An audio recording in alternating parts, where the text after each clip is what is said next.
Here's a law-based fact that if you can hear it, it will serve you in every conversation that you have with yourself in your deliberate creation forevermore.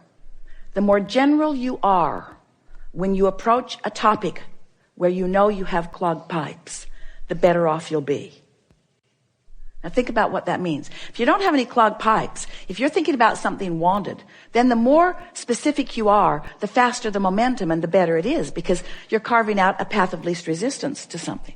But when you're thinking about something unwanted and adding to what you do not want, then the less specific you are, the better off you'll be. Does that make sense to you? So, you start. What's the goal here? To find the first pure thought about abundance. A pure thought about abundance. So just reach for a pure thought about abundance, which means try not to have it have any relationship to you. If you're not feeling abundant, then be good to leave you out of the equation for just a little bit. So let's just talk purely about the idea of abundance. All right. I would like the idea of abundance to make me feel free. Now, you don't feel free with the idea of abundance yet. So you just said something you don't mean. And this is something, now friends, we said we're going to really be fine-tuning here. So hear this statement. When you say something you don't mean, law of attraction, here's what you do mean. Ooh. So you poked at it with a stick and didn't get the results that you wanted. See what we're getting at? So let's, rather than talking about abundance and money, let's talk about abundance. Abundance of clarity, abundance of sunshine, abundance of ocean. Are those easier for you to feel abundance about? Definitely. All right. So with the idea of fewer clogged pipes and just more free-flowing thought, lots of sun abundance, isn't there? I never wake up and wonder, well, wait. Esther couldn't find the ocean for 3 days last week. So that statement was not exactly accurate. Whether I can see the sun or not, I know it's out there. Whether I can see it clearly or not, I know it's there. That statement feels pretty good, doesn't it? I know it's there. I really never worry about the sun not being there. There are aspects of well-being and abundance that I just take for granted. My belief is never challenged about it. I just know that there is abundance around me. Yeah. So I accept that from the unseen, abundance flows to me in this form. And so it is logical to me that from the unseen, that all nature of abundance will flow to me. And that in the same way that I can be in a vibrational place of just allowing that to happen, I can be in a vibrational place of allowing more abundance on more subjects to happen. Feel how free-flowing that is? In other words, no resistance. Those statements were easy to make and felt good as you make them. Now that may be all the work that you need to do for one conversation that you're having with yourself. And you can tell that you've done good work because you have contemplated a subject and you felt good while you contemplated it. So we're going to make a statement to you, really to all of you. This is another refined point, very fine-tuning, deliberate creators that we are visiting with here today.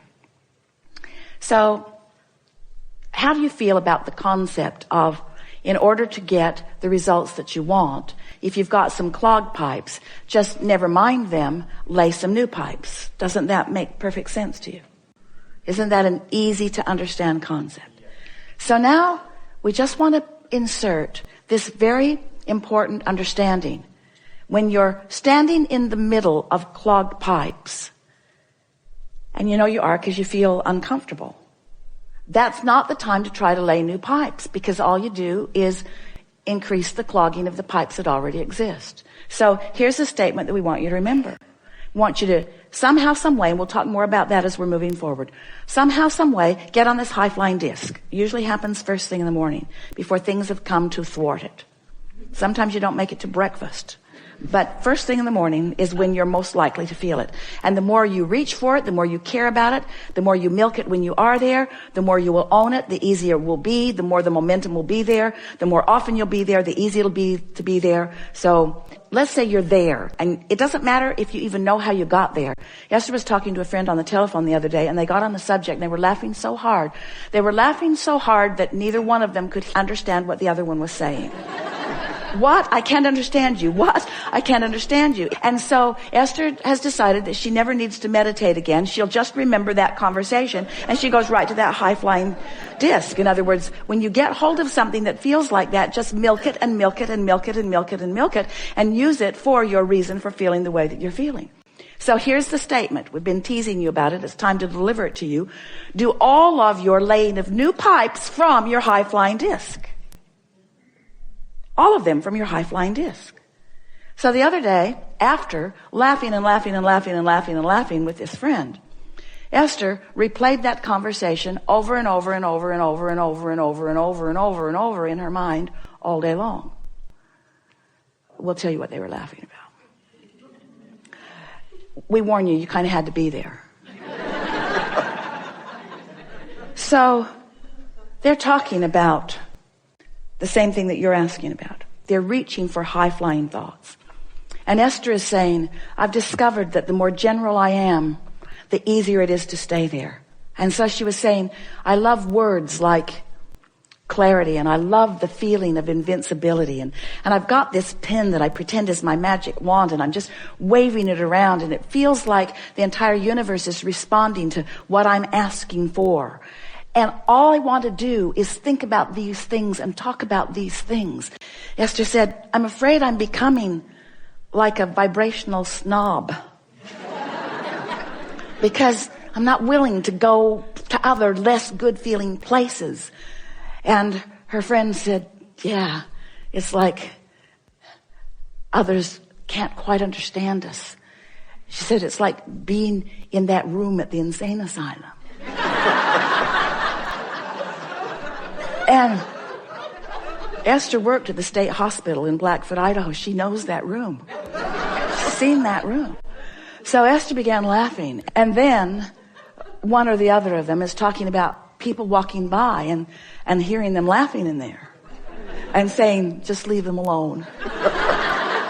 And don't get too close to the door. And then Esther said, yeah, and they'll slip food under the door to us. And her friend said, yeah, and we'll think we manifested it. So on and on and on and on. You've never heard two people snort more. So finding something like that, and milking it just for the fun of it, milking it just for the clarity of it, causes you to practice that high-flying vibration and gain momentum of that high-flying vibration and make it more likely that that is the high-flying vibration that you own. Make it easier to be there. So after that, Esther went to bed that night playing that over and over and over in her mind. She had a long conversation with her daughter Tracy, who was waiting to pick someone up at the airport, telling her the story and laughing and laughing and laughing and laughing and laughing. What fun it is to have conversations with those who, like you, don't mind being locked in that crazy room where you are not facing reality, where your undivided attention is upon whatever subject it is that makes you feel like that. So Esther went to sleep in that vibration. And when she awakened in the morning, such an interesting thing happened.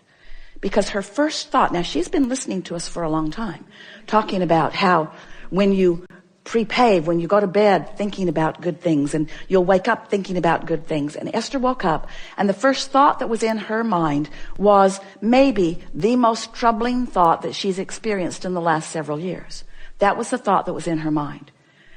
But she was so consciously aware of all of these concepts that we've been talking about that she said to herself right out loud, I've got 16 seconds to shake this thought. 16 seconds to return to my high-flying disc. 16 seconds to lay my new pipes about this subject. And then energy just flooded all through her as she realized that This was her high-flying disc.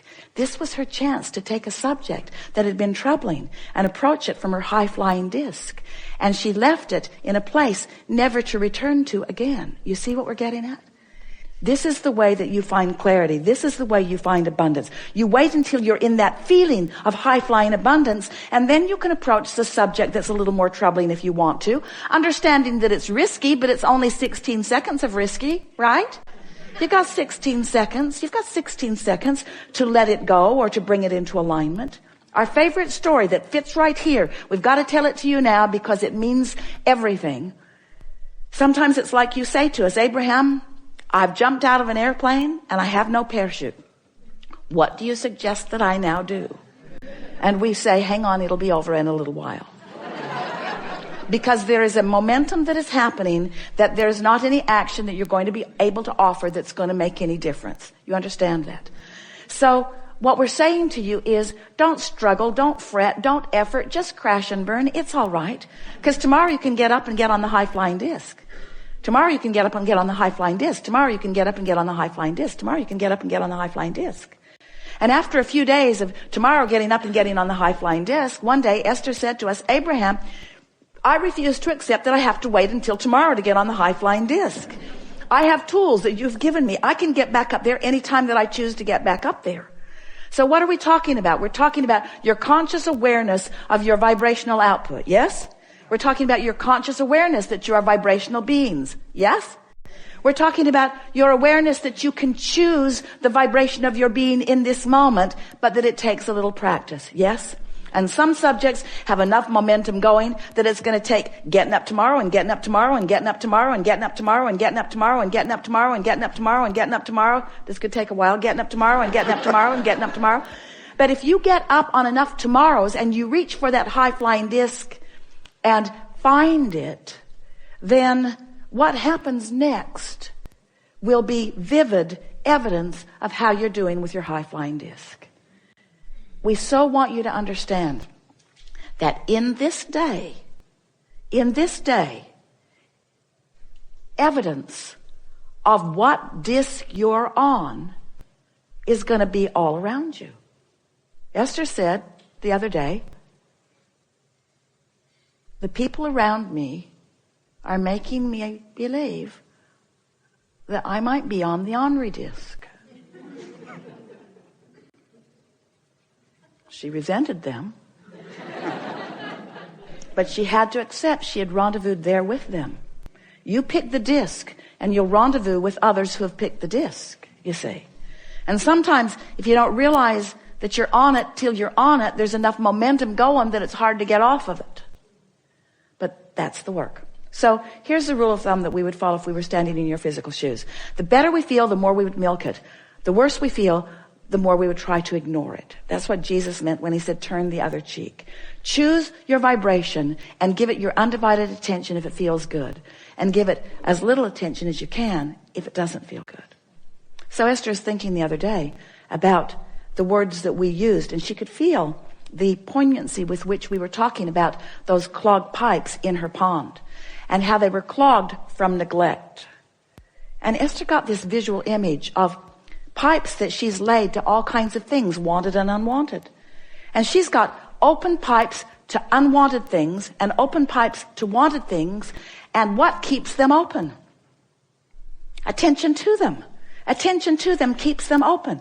She's keeping the path of least resistance open to wanted and unwanted things, yes? But if she neglects them, they just clog up from neglect.